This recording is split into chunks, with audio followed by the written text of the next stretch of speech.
காலையில 5 மணிக்கு அலாரம் வச்சு அலாரம் அடிக்கிறதுக்கு முன்னாடி எந்திரிச்சு அடிக்கிற அலாரம் மத்தவங்களுக்கு கேட்காம நிறுத்திட்டு அப்பா பாக்கெட்ல 5-10ன்னு ஆட்டைய போட்டுட்டு பைக் எடுத்துட்டு போனா பைக் பாதியில நிக்கும். சரின்னு பெட்ரோல் பங்குக்கு போய் 1/2 லிட்டர் பெட்ரோல் போடுங்க சார்னா அவன் நம்மள அசிங்கமா பாப்பான். அந்த அசிங்கத்தெல்லாம் தாங்கிட்டு பஸ் ஸ்டாப்புக்கு வந்தா அங்க நம்மளோட பர்சனாலிட்டியா இன்னொருத்த நிப்பான். அப்படியே பக்குன்னு இருக்கும் நெஞ்சுக்குள்ள.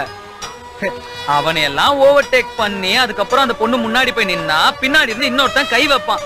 திரும்பி பார்த்தா போலீஸ், கேட்டா ஈவ் டீசிங்பான். அந்த கேஸ் எல்லாம் பேஸ் பண்ணி அதுக்கப்புறம் அந்த பொண்ணு பின்னாடி சுத்துனா அந்த பொண்ணு சி பொறுக்கி ராஸ்கல் நாயே நீ எல்லாம் அக்கா தங்கச்சி கூட பிறக்கல அப்படின்னு என்ன மட்டும் இல்லாம என் குடும்பத்தையே சேர்த்து திட்டும்.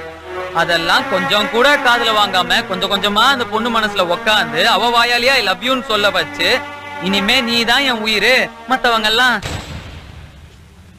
இன்னும் சொல்ல வைக்கிறதுக்குள்ள நாங்க படுற